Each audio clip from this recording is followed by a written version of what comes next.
அஸ்ஸலாமு அலைக்கும் வரஹ்மத்துல்லாஹி வபரகாத்துஹு. அன்பார்ந்த அனைத்து உறவுகளுக்கும் இனிய மதிய வணக்கம், மாலை வணக்கம்.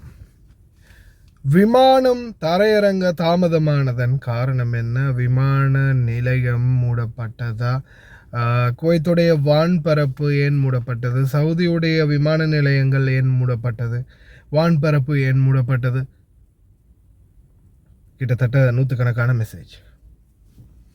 அதே மாதிரி சிலர் வந்து இந்த டிக்டாக்ல வீடியோ போடுறவங்க அதை சரியான ஒரு அனலைஸ் இல்லாமல் வீடியோ போடுறதால மக்கள் இன்னும் பதட்டம் அடைகிறாங்க. அன்பார்ந்த உறவுகளே, வெளிநாடுகளில் அதுவும் குறிப்பாக அந்த அரபு நாடுகளில் இருக்கக்கூடிய அனைவரும் தெரிந்த விடயம் இப்போதைய சூழலில் என்ன நடக்குது அப்படின்றது. போர் நடந்துக்கிட்டு இருக்குது. அதே போல் ஒவ்வொரு நாடுகளுக்கும் ஒரு பொறுப்பு இருக்குது, அதாவது அவங்களுக்குன்னு ஒரு ரெஸ்பான்சிபிலிட்டி இருக்குது. ஒரு வெளிநாட்டவரோ அல்லது வெளிநாட்டு விமானமோ அல்லது வெளிநாட்டுக்கு சொந்தமான ஏதாவது ஒரு இடமோ தாக்கப்பட்டாலோ அல்லது ஏதாவது ஒரு பாதிப்புக்கு உள்ளாகினாலோ அதனுடைய முழு பொறுப்பும் அந்த நாட்டு அரசாங்கத்துக்கே சாரும்.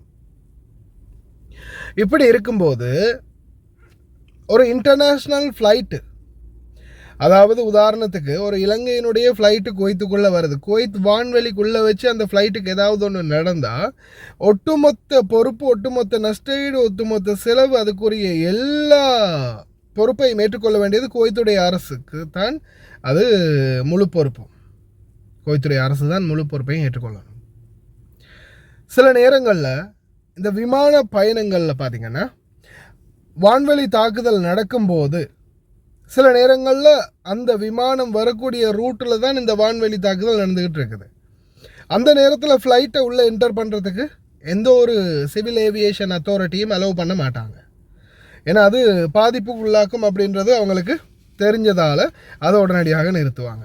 நேற்றைய தினம் வந்து ஏர்லங்கா இலங்கையினுடைய விமான பயணம் மிகப்பெரிய ஒரு அசௌகரியத்துக்கு உள்ளாகி இருந்துச்சு. காரணம் வந்து தற்போதைய சூழலில் நடக்கக்கூடிய யுத்தம் தான். நேற்று சரியாக விமானம் வந்துக்கிட்டு இருக்கும்போதே பார்த்திங்கன்னா வான்வெளி தாக்குதல் நடக்குது. உடனடியாக விமானத்தை வந்து இப்போதைக்கு தரையிறக்காதீங்க, கொஞ்சம் நேரம் வானத்திலேயே வட்டமிடுங்க, இந்த நேரத்தில் உங்களால் இறக்க முடியாது, தரையிறக்க முடியாது. ஒரு வேளை நீங்கள் வந்து தரையிறக்கக்கூடிய சூழல் இங்கே கிடச்சிச்சின்னா உங்களுக்கு நாங்கள் அப்டேட் பண்ணுறோம், அப்படி இல்லாத பட்சத்தில் வேற ஒரு ஏர் ஸ்பேஸை உங்களுக்கு உடனடியாக நாங்கள் ரெடி பண்ணுறோம் அப்படின்னு சிவில் ஏவியேஷன் அத்தாரிட்டி ஏலங்கன் மட்டும் இல்லை, ஜசீரா, குவைட் ஏர்வேஸ், இன்னும் பல ஏர்வேஸோட காண்டாக்டில் இருந்திருக்கிறாங்க. அதுக்கப்புறமா ஒரு மாதிரியாக விமான ரேடார் சிஸ்டம் வந்து ஓரளவுக்கு இந்த ஏரியாவில் எந்த ஒரு ஆபத்தும் இல்லை அப்படின்றத கன்ஃபார்ம் பண்ணின பிறகு வந்த அனைத்து ஃப்ளைட்டுகளையும் உடனடியாக உள்ளே வரவழைத்து அதுக்கப்புறமா அந்த விமான பயணிகளுக்குரிய பயண ஏற்பாடுகள், தரையிறக்கம், விமான மேலெலும்புற அந்த ஏற்பாடுகள் எல்லாத்தையுமே பண்ணியிருக்கிறாங்க. இந்த சூழலில் விமான பயணிகள், நான் கடந்த காலங்கள்லேருந்து இது நிறைய தடவை சொல்லிட்டேன், மறுபடியும் சொல்கிறேன், உங்களுடைய விமான ஷெடியூல்களில் மாற்றங்கள் ஏற்படலாம் அப்படின்றத மட்டும் கருத்தில் கொள்ளுங்கள், கவனத்தில் கொள்ளுங்கள். மற்றும்படி விமான பயணத்துக்கோ அல்லது குவைத் ஏர்வேஸ் மூடியாச்சு, குவைத்தில் வந்து ஃப்ளைட்டு பயணிக்காது, குவைத்துடைய வான்வெளி மொத்தமாக மூடிட்டாங்க அப்படின்ற அந்த தகவல்கள் எல்லாமே பொய்யானது அப்படின்றத தயவு செய்து ஞாபகத்தில் வச்சுக்கோங்க. இப்போ நீங்கள் பார்த்துக்கிட்டு இருக்கிறது தான் குவைத்தை அண்மித்த குவைத்துடைய வான்வெளி பகுதி. ஃப்ளைட்டு வருது, ஃப்ளைட்டு போகுது, எந்த ஒரு பிரச்சனையும் இல்லை. இது வந்து ஃப்ளைட் 24 hours ரேடாருடைய லைவ் காட்சியை தான் இப்போ நான் உங்களுக்கு தந்துக்கிட்டு இருக்கிறேன். எந்த ஒரு பிரச்சனையும் இல்லாமல் ஃப்ளைட்டு வந்து போயிட்டுருக்குது. யாருக்கும் எந்த ஒரு டென்ஷனும் இல்லை, யாரும் எந்த ஒரு டென்ஷன் ஆகவும் தேவையில்லை, பயப்படவும் தேவையில்லை. பார்த்திங்கன்னா ஃப்ளைட்டு வந்து வாரது போகிறது ஃபுல்லாகவே ரேடாரில் தெரியுது.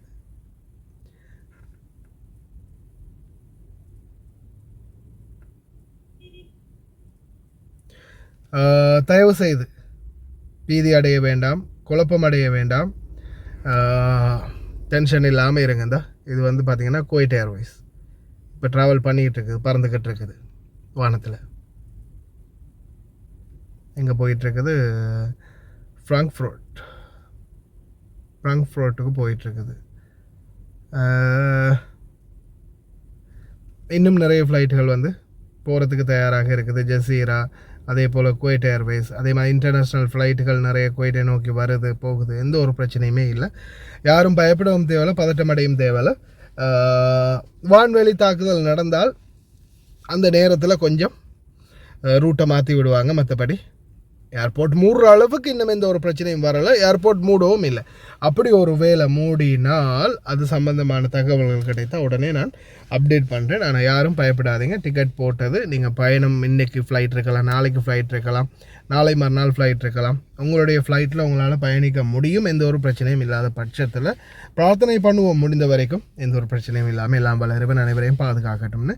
அதே மாதிரி நீங்கள் நாட்டுக்கு போயிட்டு இங்கே வர போகிறீங்களா இருந்தாலும் சரி, இங்கேருந்து நாட்டுக்கு போக போகிறீங்களா இருந்தாலும் சரி, உங்களுடைய ஃப்ளைட் ஷெடியூல் அன்னைக்கு செக் பண்ணிக்கோங்க. இன்றைக்கி சாயந்தரம் உங்களுக்கு ஃப்ளைட் இருக்குன்னா இன்றைக்கி காலையில் என்ன பண்ணுங்கள், கால் பண்ணி கேளுங்க. இந்த மாதிரி என்னுடைய ஃப்ளைட் வந்து ஓகே தானே, எந்த பிரச்சனையும் இல்லை, இன்றைக்கி இருக்குது தானே அப்படின்றது கன்ஃபார்ம் பண்ணிக்கோங்க. அதே மாதிரி ஃப்ளைட்டுக்கு நீங்கள் நம்பர் கொடுத்துருக்குறீங்கன்னா அந்த நம்பரில் உங்களுக்கு மெசேஜ் ஏதாவது வந்திருக்கிறா, ஏவியேஷன்லேருந்து ஏதாவது மெசேஜ் வந்திருக்கிறதா அப்படின்றதையும் இடைக்கிட்ட செக் பண்ணிக்கோங்க. இப்போதைக்கு குவைத் வான்வெளி திறந்திருக்குது. சவுதி அரேபியாவில் என்ன நடந்தது? சவுதி அரேபியாவில் நடந்தது தான் உங்களுக்கு தெரியும். ஏமன் சவுதி அரேபியாவுக்கு இடையேயான யுத்தம் ஆரம்பமானதிலிருந்து சானா ஏர்போர்ட்டில் அவங்க அடித்ததால் மிக மோசமான ஒரு நிலைமை உருவாகி இருக்குது. அதனால தான் நேற்றைய தினம் வான்வெளி சில பகுதிகள் அபஹா மற்றும் ஜசான் இந்த மாதிரி சில பகுதிகளை மூடினாங்க. அதுக்கப்புறம் திறந்துட்டாங்க, எந்த பிரச்சனையுமே இல்லை. மற்றும்படி எல்லா பக்கமும் இப்போ அமைதியான நிலைமை தான் இருக்குது அப்படின்றதையும் ஞாபகத்தில் வச்சுக்கோங்க. நான் வந்து வேறுக்க என்னடா வண்டிக்குள்ளே இருந்துக்கிட்டே ஏசியை போடாமல் வேறுக்க நியூஸ் போடுறேன் அப்படின்னு யோசிக்க தோணும்.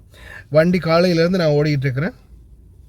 மதியம் 2-3 மணி ஆகியும் இன்னும் நான் வந்து ஓட்டத்தை நிறுத்தல. காலையில் சரியான நினைக்கிறேன் உங்களுக்கு நியூஸ் போட்டேன் இல்லையா, காலையில் விடிய காலையில் நியூஸ் செய்தி போட்டேன் இல்லையா, அதுக்கப்புறமா ஸ்டார்ட் பண்ணி ஓட ஆரம்பித்தது 10 மணிலேருந்து இன்னமும் ஓடிட்டு இருக்கேன். கிட்டத்தட்ட 3-4-5 ஹவர் ஆகுது. வண்டி ரொம்ப ஹீட்டு. நிப்பாட்டி இருக்கிற டைம்லையாவது கொஞ்சம் வண்டிக்கு ரெஸ்ட்டு கொடுக்குறது தான் நல்லது. அதனால தான் வண்டியை ஆஃப் பண்ணி வச்சுருக்கிறேன். சரி மக்களே, கவனமாக இருங்க.